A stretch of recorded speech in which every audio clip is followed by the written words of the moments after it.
some longer gators, but these are not. These are not that. So now I will mention, like, I know. the further down you go, when I first heard that, I really thought the Bible was a black Confederate. Oh yeah. Yeah. What do you do? I know. I know you're wrong. Yeah.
Up. Right.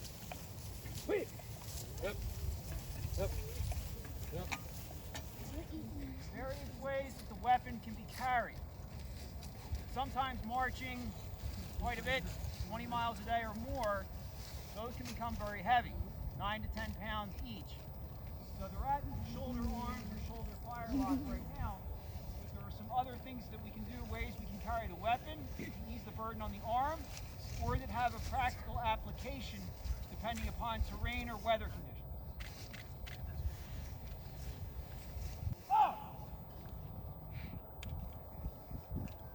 The weapon can be carried on the opposite side of the body though.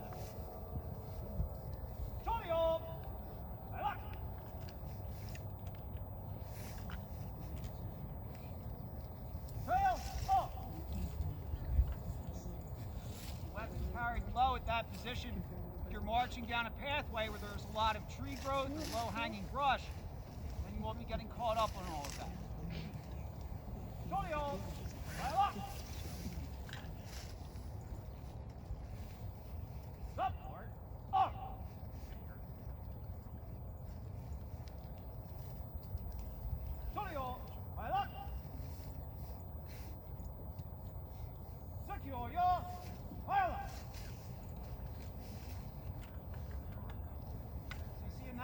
The muzzles are pointed downward, the barrel to the bottom, and the lock system is being covered by the chest and the arm. These weapons are highly susceptible to moisture. If you get water in the barrels or on the lock, there's a good chance that's not going to go off. So if it's a wet condition, a rainy condition, carrying the weapon in this fashion goes a long way for preventing water from getting where you don't want it to be.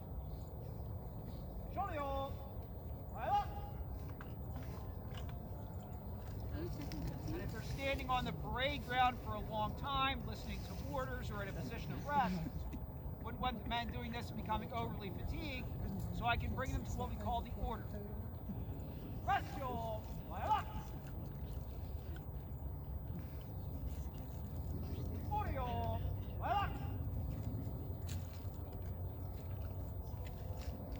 much more comfortable altogether. So these four men here are going to take part in the firing demonstration for you. We're going to do this a couple of different ways. The first way we're going to do it is firing what I call by the numbers. If you were to read the training manual written by von Steuben during the Valley Forge encampment, it is all of the steps that are commanded to the soldier in the training process to teach them how to fire. There are a lot of steps. It's going to look pretty slow. The training process is. The point is to build up muscle memory with the functions that you need to load and fire that weapon. After we show you all the steps that would go through in training, then we'll give battlefield commands for the next time we fire, so you can see how much quicker that would take place. So remember, it's going to be loud. You see the muzzle go like this, and you know it's coming.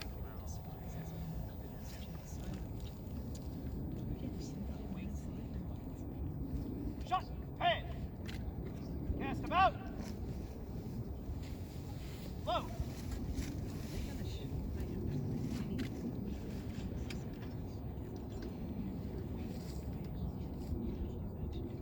Roll, rammer. Ram down, archer.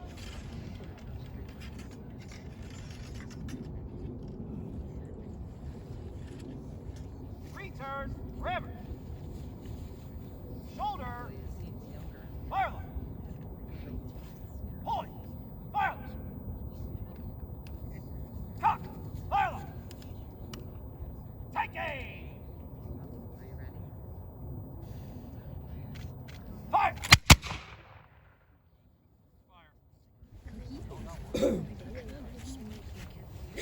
So you see that moves a lot more quickly. Climb and load, fire. We're going to do one more volley for you right now. And it's sort of a special treat and a fun interpretive moment. The area where you're at right now of Muhlenberg's brigade, the primary language spoken here was probably German for a lot of people. So we'll give the commands, which are brief, but I'll do it in German instead of English this time. If you load the fire. He was doing it.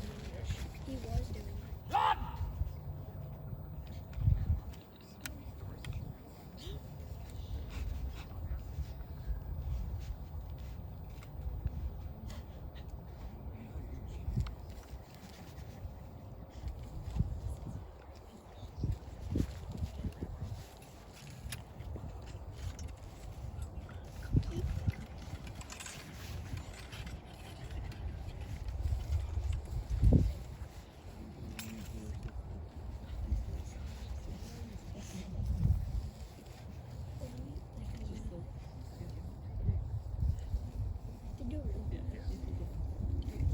Das Gewehr hoch!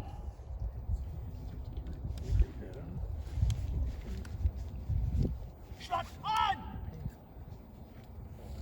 Feuer!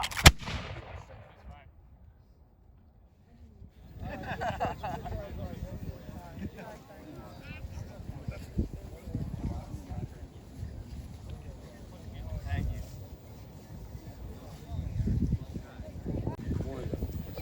Whatever they can find. Yeah, what do you think about that? Fire cake? Yeah, fire cake. Did you learn about that? Cool. Yeah, they had some fire cake slash bread, and they were frying up some pieces of pork and some apples, actually. They took a shovel. They took this shovel, in fact. They stuck it right on the shovel, put it right on the fire, and First of all, she stands upright. Her shoulder is back. Hands are in repose. Here. My name is Edward Hector. I'm one of the many black soldiers that's in the American Revolution. And one of the many soldiers, well, there are many black soldiers that are here. I don't necessarily have him on the roll here, but I suspect he was probably around the area. He was with Proctor's 3rd Pennsylvania Artillery, and what you may not know this, but General Washington celebrated his birthday while he was here. Proctor's artillery, our artillery unit had a fife and drum group with them, and they went up and they played for the first Washington birthday. General Washington also commanded the 3 majority black regiments, one from Massachusetts, one from Rhode Island, and there would be a group that would come in, believe it or not, from Haiti. And they were fighting the Battle of Savannah and the Battle of Charleston. Did you know that we have spies in the British camp? Did you know that? Yes. Did you know we have black spies in the British camp? Yes. One of which is a gentleman named James Armistead, later on added additional name in honor of the person he's spying for, Lafayette. He will hear information and along with the other spies, the British are going to Yorktown. They would get that information to Washington. They would make a plan to surround the British at Yorktown. But Cornwallis, the leader of the British forces, he's no fool. He built fortifications around the outskirts of the city. Why? Because he doesn't want us to bring our cannons close enough to bombard the city. We have to take out 2 fortifications before we can get close enough to bombard the city. The first part of the attack does not go well. We attack a position. We get thrown back. We attack another position. We get thrown back. Finally, we start digging trenches towards Yorktown. Washington calls in one of his best regiments, the Rhode Island Regiment. They're sent in with their guns, unloaded, bayonets fixed, and they take their objective in 10 minutes. 10 minutes. That's how good of soldiers these men are. The French would take out the other ones. We would bring up our heavy cannons. We would commence with a bombardment of the city, which eventually would lead to the surrender of the British.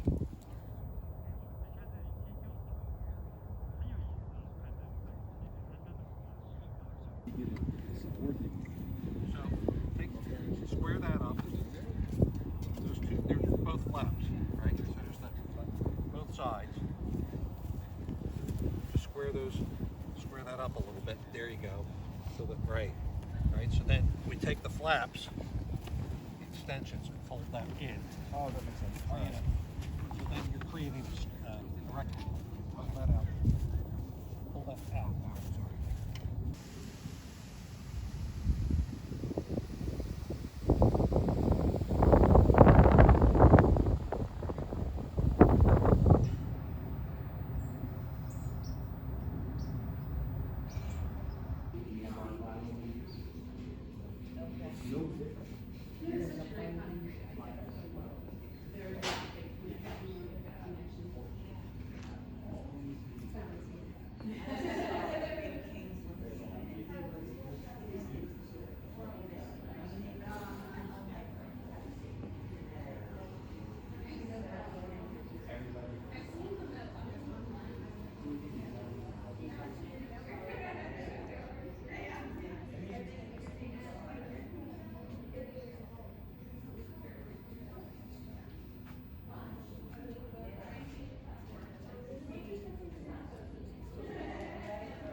Yeah, there's it's layer, and then that dries, layer, dries. Really? People paint in between layers so it looks like a real round fish.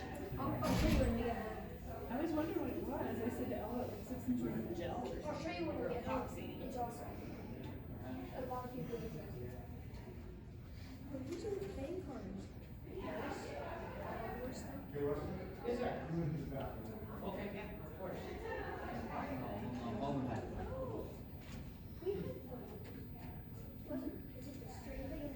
Oh, yeah. I thought it was called like a really big or something. Is that a domino?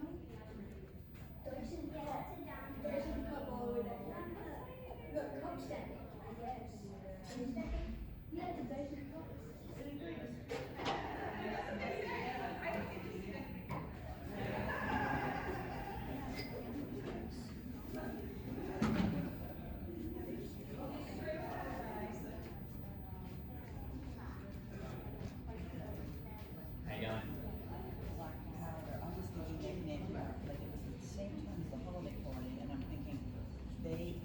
The restaurant, the Black Powder restaurant. So I was totally confused when I realized it's really Black Powder train. We chip away at that number at all? Yeah, Last we I did. checked, I think Well, it was you 10. know what happened? We would put the numbers in the wrong place. Right, so we moved the 8 up there. Oh. So now what do we have? We've got, there's like 6.